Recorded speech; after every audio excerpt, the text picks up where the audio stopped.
Good evening. A year is the period of time taken by the Earth to complete a trip around the sun. 365 days, 5 hours, 48 minutes, 45 and 1/2 seconds. A year is also a long chapter in the lives of people, a time in which those lives are profoundly influenced by chance, design, and circumstance. Tonight, we revisit the circumstances and events of 1960 in Oklahoma.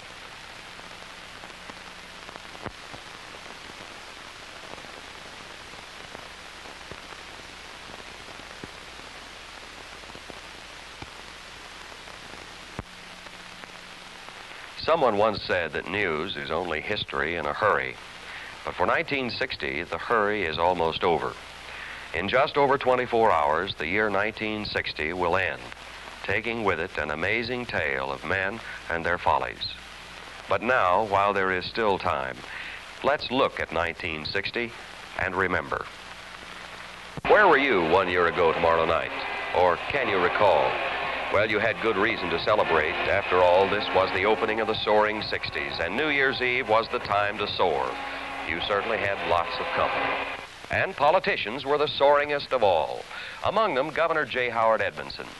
Politics was destined to be the big story of the year, and Edmondson started early. The legislature had refused to pass major portions of his reform plan, and the governor now prepared to go directly to the people with initiative petitions.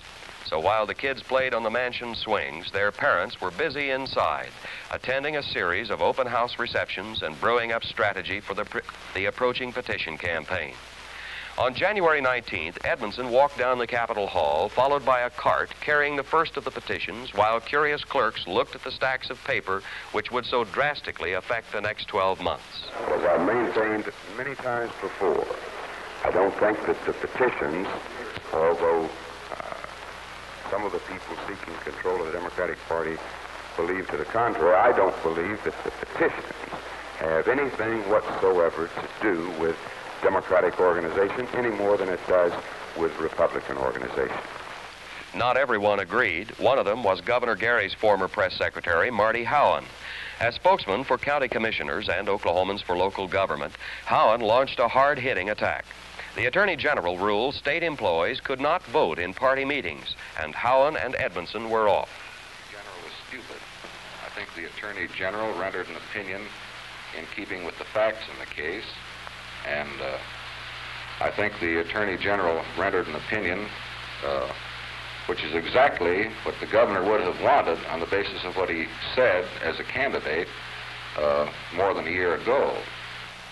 Well, I don't know what inspired it, but I think it's perfectly obvious that they did not consider the constitutional rights of these state employees when they wrote the opinion. But the governor did state that the county commissioners had collected $125,000 for our campaign. Now, I appeal to your logic. How do you suppose the governor knows this? Well, the information was this. First of all, it came from several county commissioners who advised us that at the last meeting of their state association, that each of them, 231 in total, were tapped for $500 minimum apiece. Now, I think a more likely explanation is that he picked that figure off the top of his head. Mr. Howin said that that's a lie. Well, if anybody's lying, it's the county commissioners who told us about that. Every time anyone disagrees with the governor of being called either unmitigated liars or thieves, I submit that many of us who disagree with him and disagree violently on these petitions are sincere, honorable people. There were also lots of them. The petitions were overwhelmingly defeated, but the governor's special election didn't come until September, and in the meantime, Oklahomans were beginning the rounds of a series of elections. First came the primaries. Muskowski lost his Senate seat to Cleta Rogers. Bill Berry was replaced by James Herod, to name just a couple of the many losers, winners, and changes. But national politics were already crowding in. To town came Senator Lyndon B. Johnson, majority leader and favorite son of Oklahomans like Senator Bob Kerr and former Governor Raymond Gary. Everyone asked the same question: will he run for president? I'm going to make that announcement today.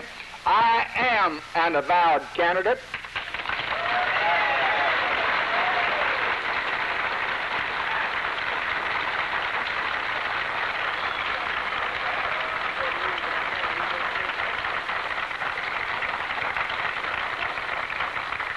And I'm going to carry on, if nominated, the most thorough, diligent, winning campaign that any one man can carry on for the nomination of the United States Senator from Texas.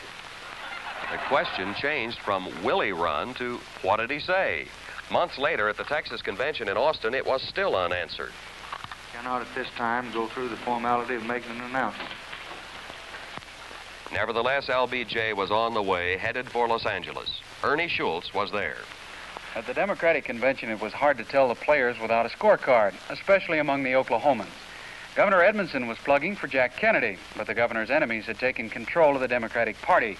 Chairman Gene McGill and the delegation were for Lyndon Johnson, except Senator Monroney, who was for Stevenson. Then came the night that Kennedy won. Do you think Johnson started too late? No, I think Johnson did what he had to do. He stayed in Washington, took care of his responsibility as majority leader. As soon as it was possible for him to hit the campaign trail, he did so. Do you think that Kennedy can carry Oklahoma, sir? Well, we certainly are going to do what we can to help him carry Oklahoma, and we believe that Oklahoma will be in the Democratic column in November. What, Governor, was your reaction when you were booed by several members of the Oklahoma delegation during your seconding speech? Well, they're the same fellas that have been doing a little booing back in Oklahoma, so I wasn't surprised. The Republicans were unanimous for Nixon. Now came the campaign, and the skies over Oklahoma were filled with candidates. Sound the trumpet. Beat the drums. For see, the conquering hero comes.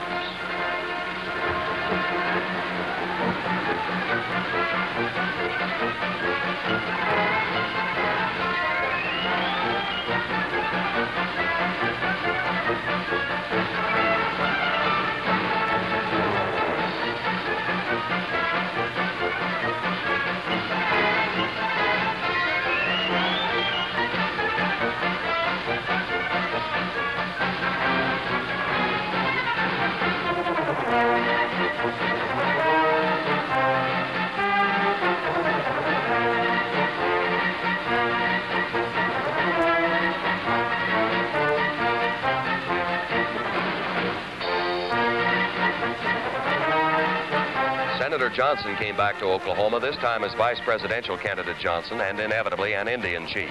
Under his guiding hand, all men became brothers, even Senator Kerr and Governor Edmondson. Then, as the campaign reached its climax and only hours away from the election, Jack Kennedy reached Oklahoma City.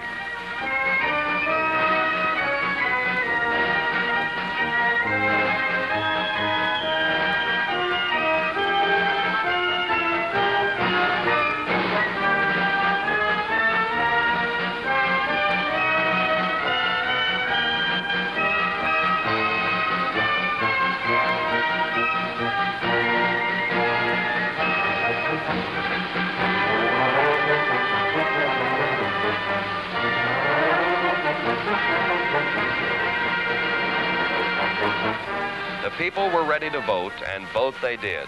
In this, the fourth major election of 1960, they stood in line for hours, exhausting the supply of ballots and voting on tablet paper.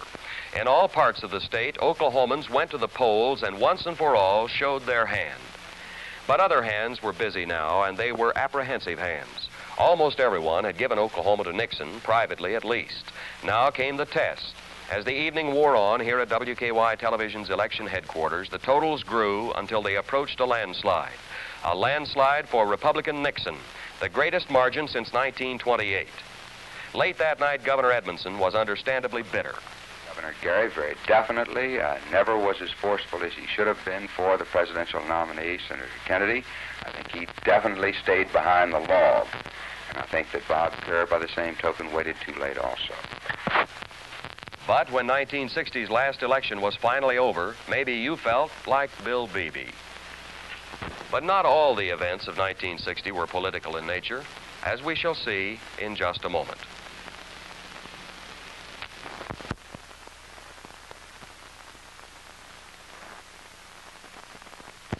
In the past 12 months, 2 of our reporters have been keeping all of you up to date on news affecting agriculture. To find out what kind of year it's been here on the farm, here's Farm Director Russell Pearson. The year 1960 has been one that brought both progress and problems to agriculture in Oklahoma, but trying as some of those problems may be, farmers can look back at the past 12 months with considerable pride of accomplishment, for they produced abundantly of the food, feed, and fiber that's needed to keep America healthy and financially strong. For Oklahoma agriculture, this has been a very productive year, and the gross income of Oklahoma farmers and ranchers looks like now it'll be the third highest on record, totaling something like $660 million. But of course, that's gross income and not net income. The rather serious problem of the cost of production as compared to the farmer's cost per unit has had its effect on the net income. From the overall viewpoint, however, farmers can be happy over the results of 1960 and thankful for the technical advances in agriculture brought about through research and education. A new record has been set in wheat production this year, a total of over 121 million bushels, and all but an infinitesimally small percentage of it was of varieties of the highest milling and baking qualities, the kind needed by American industries. In the grain sorghum fields, farmers cashed in on more of the scientific advancements in agriculture with the extra production vigor of hybrid sorghums, which occupied, according to reliable estimates, more than 80% of the Oklahoma grain sorghum acreage this year, with proper fertilizer application and with producers following other good farming practices. Combines harvested more than 23 million bushels of this feed grain and set another new record for Oklahoma. A good cotton crop of 460,000 bales, much of which was harvested rapidly and economically with mechanical cotton pickers and strippers, and other successful crop enterprises all contributed considerably to the income of the Oklahoma farmer. 1960 has been an excellent year in livestock production, with an abundance of native grass, the results of good moisture throughout the year, and with the superabundance of small grain pastures, particularly this fall, farmers and ranchers continued to restock their farms and ranges, and prices, though often not as strong as in some previous years, have been such that Oklahoma's livestock income has totaled somewhere up around $325 million.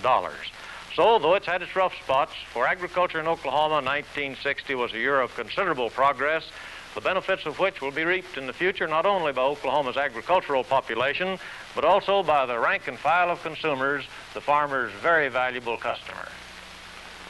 Another of our vital news services here at WKY Television is our weather department. Bob Thomas, how would you describe the past year's weather? Dick, if we had to summarize 1960's weather in one word, I think it would be extreme. Breaking it down very quickly into the seasons, winter, I guess the main feature we could say here was it was cold. It was the coldest February since 1936 and the second coldest March that we'd had in history. As far as precipitation was concerned, we were below normal, but we did have one feature. Back in January, we ended up with 8 2/2 inches of snowfall on the ground. One other big extreme, as far as barometric pressure was concerned, back in February 9th, the barometer at Will Rogers Field dropped down to 28.81, which was the lowest that had ever been recorded. Summer. We're going to skip spring and come back to that. Here, cool and let's say wet. Temperatures here during the summer months averaged almost 10 degrees below normal. As far as being wet, well, July, for instance, was about 5 1/2 inches above normal. Quite wet. As far as fall was concerned, well, finally temperatures went up a little bit. We might say it was a mild fall. As far as precipitation was concerned, here again, very erratic. For instance, back in October, we were 2 inches above normal, but by the time we hit November, we were 1 1/2 inches below normal. As far as spring was concerned, we had, of course, a very wet spring. Temperatures were close to normal. We set many records, and the big thing was the excessive tornadoes. High-pressure system up in the Arctic region. Also, high-pressure system down in the Gulf. These were the two fighting forces. Ends up frontal systems right on through Oklahoma. To go along with this, for a while we had our jet stream, more or less a zonal flow going from west to east, but this finally broke down and we had a north-south flow about like this, which again added support to the surface to give us our weather extremes. Now, one thing was that we finally had some research begun here at Oklahoma. And to give you a little bit more details on that, here's Virgil Dominic. The year 1960 was marked many months ago as the year in which man would try to find out more about the mechanism of violent thunderstorms. The laboratory was the sky over Oklahoma, where by early spring the thunderheads were beginning to build. A task force of scientists was assembled to study the storms. A big new radar set was installed at Will Rogers Field to peer into the interior of the coming clouds. flying laboratories went aloft to fly through the thunderstorms to gather data. The Air Force joined the effort and sent jets out from Tinker to study the formation of the storms and their effect on aircraft. The information they gathered will be useful in years to come, but it could not help in 1960. As spring came in, the storm fronts came with it. The southern part of Oklahoma City was hit repeatedly, with homes scattered like broken matches. Somehow, there were no deaths here, though property damage went far into the millions. Wilburton was not so fortunate. Neither was Sapulpa, Soper, and a dozen other small towns.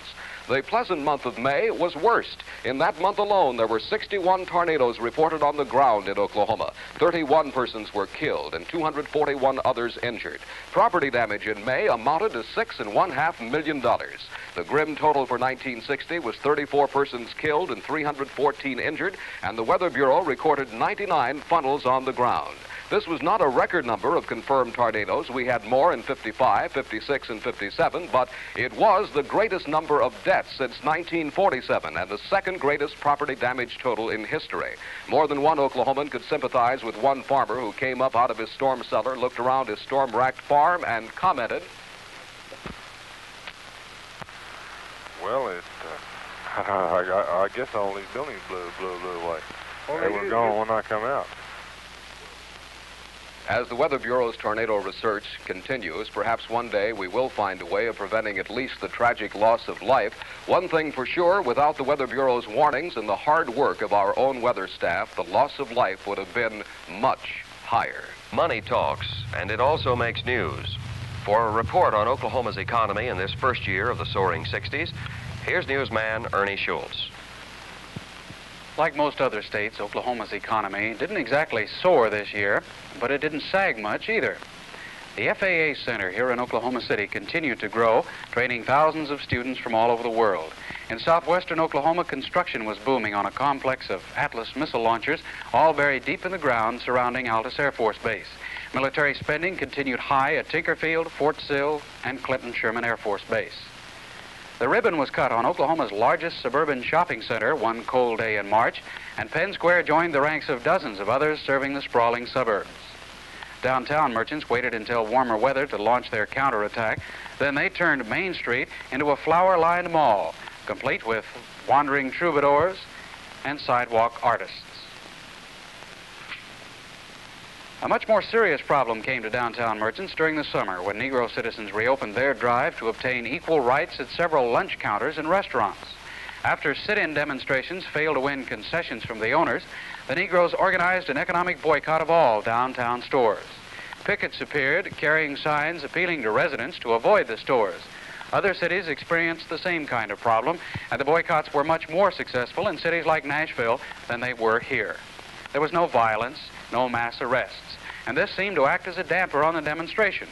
Negro leadership was divided also, and the issue has subsided for the moment. Elsewhere, the Oklahoma Economic Barometer seems poised. Construction is proceeding on Keystone and Eufaula dams, both huge projects, but in the economy as a whole, the indicators can be read both ways, and the Oklahoma businessman is still trying to decide whether we are going into or coming out of a recession. Another big factor in Oklahoma City's economic picture this year was the long and very complicated story of the Atoka Water Trust. Reporter Bill Beebe has drawn the unwelcome assignment of explaining this involved and legalistic hassle in a period of 2 minutes. Good luck, Bill. In the year 1960, the Oklahoma City Atoka Water Trust project and City Hall's battle to finalize the necessary preliminaries before starting construction has provided as much copy and news film as any city reporter can remember in a long time. News of the $65 million project was first made public on April the 12th, 1960. The same day, opponents appeared en masse to contest the program that would take until the year 2000 to complete. The interest on the bonds alone would be more than the cost of the project. The rich would get richer, and the average man and his son's son would have to foot the bill. We didn't need it. Besides, the contract with Bill Gill and the Atoka contractors blocked competitive bidding. These were some of the objections. The suit was filed to block the project. The Supreme Court was asked to assume original jurisdiction. 80 Oklahoma City businessmen intervened mostly because of the no competitive bidding. The state's high court asked that depositions be taken in district court, and for 2 weeks depositions were taken. Then the court looked at the depositions, and they decided, after hearing oral arguments, not to take original jurisdiction in the matter. The matter then was to go back to the district court. However, it never got that far. Proponents and opponents got together, and they finally agreed to do away with the objectionable plan and start from scratch. With this, the Oklahoma City Municipal Improvement Authority was formed, and 4 trustees were named. They were Shell Sterling, the city manager, Ed Moeller, the city attorney, and 2 city businessmen, Richard Camp and R. Lewis Barton.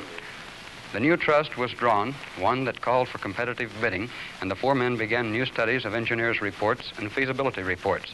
Just as the project was getting underway for the second time, Walter Harrison, a local publisher, launched a new suit accusing the trustees of acting imprudently in their administration and objecting to the bond indenture. A district court ruled in favor of the trustees. Harrison appealed, and once again, the matter was before the Supreme Court. After arguments, the judges took the case under for consideration. Meanwhile, Senator Walt Allen of Chickasha and Merton Bulla of Oklahoma City, an Oklahoma City attorney, tried to intervene, still claiming that there was no competitive bidding. The 2 men contended that steel pipe could be competitive. Because of the steel versus concrete controversy, 1 member of the trust, Richard Camp, resigned in protest. All maneuvers failed, and on December the 19th, the Supreme Court okayed the plan. Pipeline was on its way.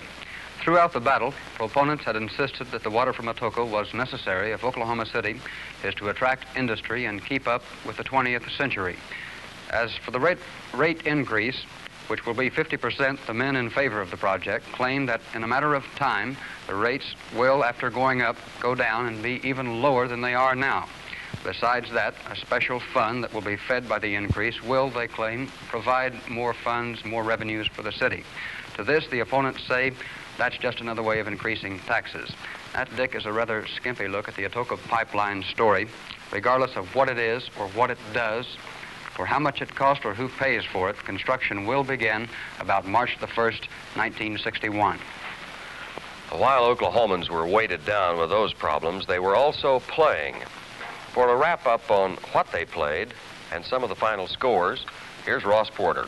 3 state wrestlers, Doug Blubaugh, Shelby Wilson, and Terry McCann, all won Olympic gold medals in wrestling at Rome for Uncle Sam. They were the only Americans to win gold medals in wrestling.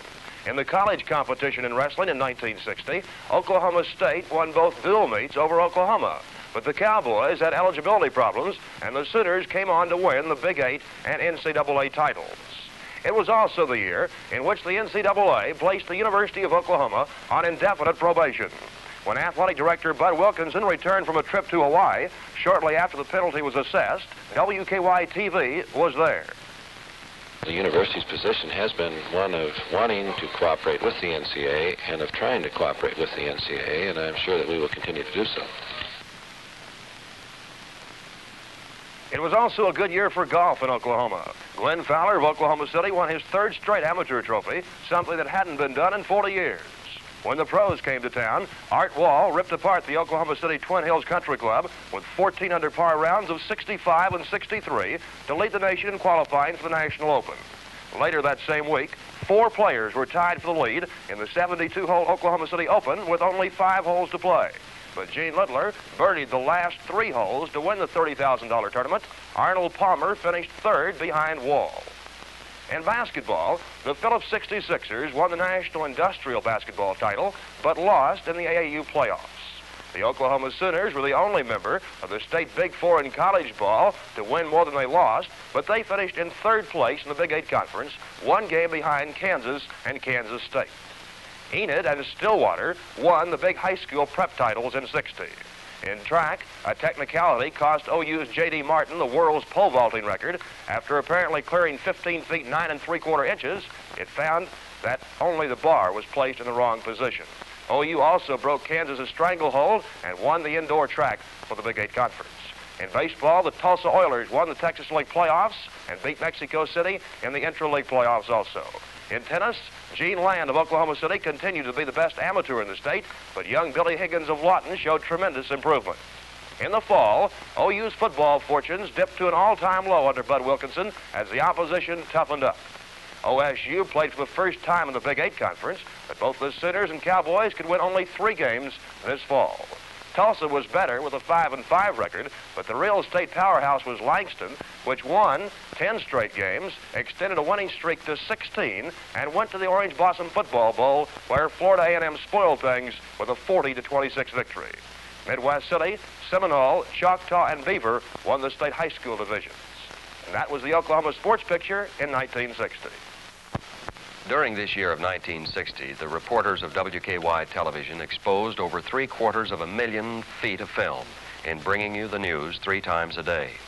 Just to look at all this film once would take you over 2 weeks of 24-hour-a-day viewing. One of our jobs is to condense this mountain of material and make it understandable so that on any day of the year, you can turn to your television receiver and learn what is happening to you, your neighbors, and your community.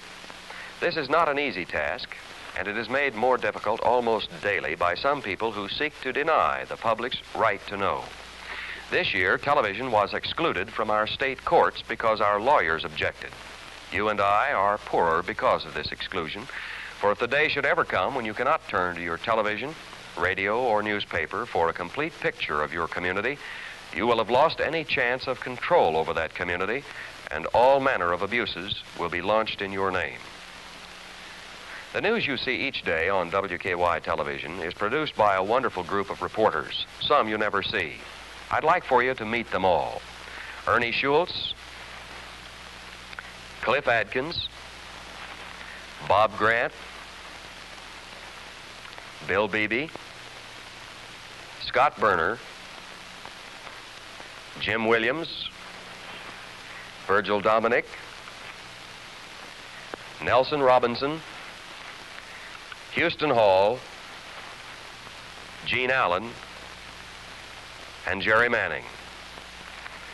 This was their show, and this is their product, instant, day-to-day history.